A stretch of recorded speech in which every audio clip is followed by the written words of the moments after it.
Have you ever just looked at a massive piece of construction equipment, maybe a fleet of commercial trucks, or one of those top-of-the-line medical devices, and thought, how on earth does a business actually pay for that? Well, the reality is, acquiring heavy machinery or vital business assets is honestly one of the biggest hurdles any growing company faces.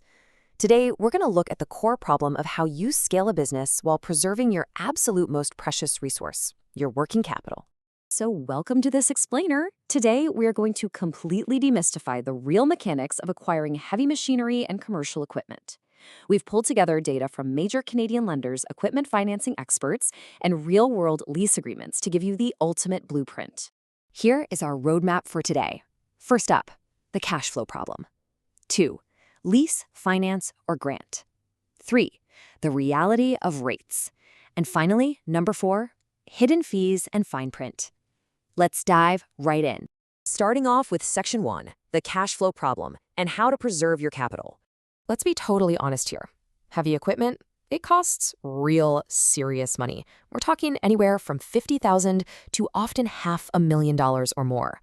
So I want you to think of your working capital like the fuel in your business engine. Buying a piece of equipment outright, just write in a massive check for it, literally drains that tank.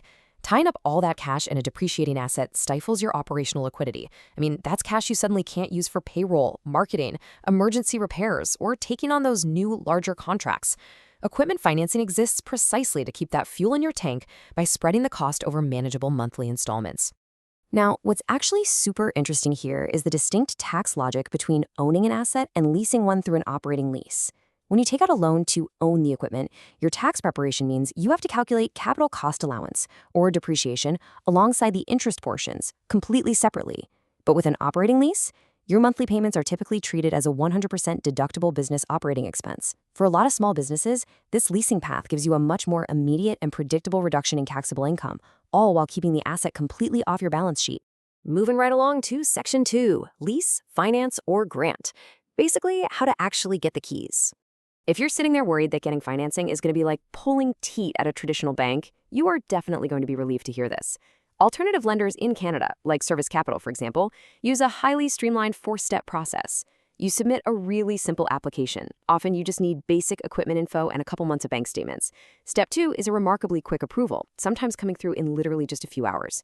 Step 3 is funding, where you get the cash to take possession right away, usually within 24 to 72 hours. And finally, Step 4, you just begin your repayment on a flexible schedule that's actually structured around your business's cash flow. But here's a big question. What exactly should you finance? New or used? Now, new equipment obviously comes with incredible peace of mind, right? You get warranties, the very latest technology, and low maintenance costs in those early years. However, if you're looking to scale quickly without a massive capital outlay, used equipment is a fantastic, highly strategic choice. A lot of heavy machines have incredibly long operational lifespans, meaning you get solid productivity at a fraction of the price. Lenders will happily finance both, but keep in mind, your choice there is going to dictate your rates. Okay, this brings us to a really cool, kind of lesser-known strategy, the sale-leaseback. Let's say you already own a $500,000 piece of machinery outright. It's completely paid off. Through a sale-leaseback, a lender can actually refinance that equipment, allowing you to access up to 95% of its value in cash. Think about that. That means you could unlock $475,000 to fund an expansion or cover some urgent project, all without actually selling the machine you rely on every day. It's a total game changer. But hey, what if you're a brand new business and you just don't have existing assets yet? Well, in Ontario, there's an alternative funding avenue called the Starter Company Plus grant. This program provides up to $5,000 specifically for things like equipment, tools, and leasehold improvements. Now, to be clear, it's not totally free money. You do have to complete a mandatory business workshop, commit 12 to 15 hours to training and mentorship, and personally match the funds with at least $2,500 in cash. But for a startup, this kind of non-repayable grant is a massive leg up. All right, let's get into the heavy numbers. Section 3. The reality of rates. Time to crack the code. To really understand how this stuff is priced, we've got to start right here. 2.25%. As of June 2026, this is the Bank of Canada's policy rate benchmark. Why does this actually matter to you? Because every single equipment loan rate in the country starts exactly here. When this benchmark moves, lender pricing moves right along with it. So the absolutely crucial point to remember is that a good rate is not a one-size-fits-all kind of deal. Data compiled from Iron Finance shows that your credit score matters immensely. We're talking anywhere from excellent at 750 plus, all the way down to rebuilding below 550. But the really fascinating part is that the rate you get depends heavily on the type of lender you apply to. Banks and captive finance arms offer the lowest rates, somewhere between 6.5% to 10%. But they demand pristine credit and usually brand new equipment. Equipment finance companies sit somewhere in the middle.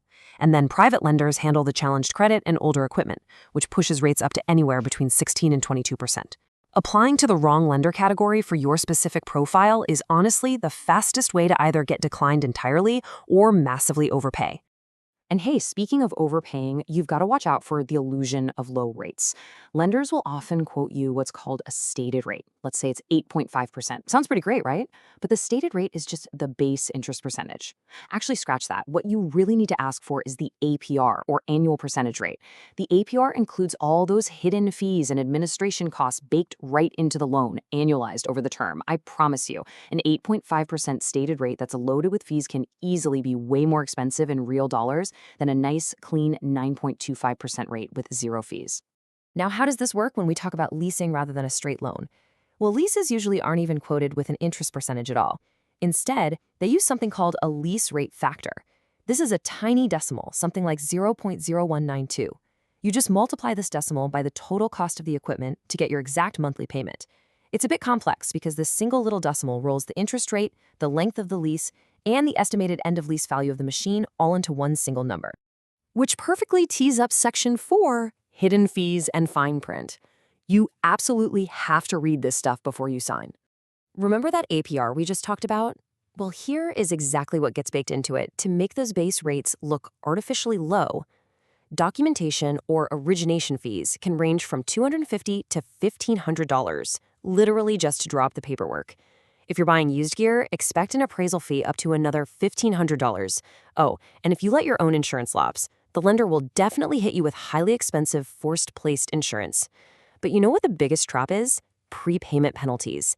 If your business has an amazing year and you want to pay off your loan early to save on interest, some lenders will actually charge you a massive penalty fee for doing exactly that. You've always got to check the fine print. Let's ground this in reality for a second.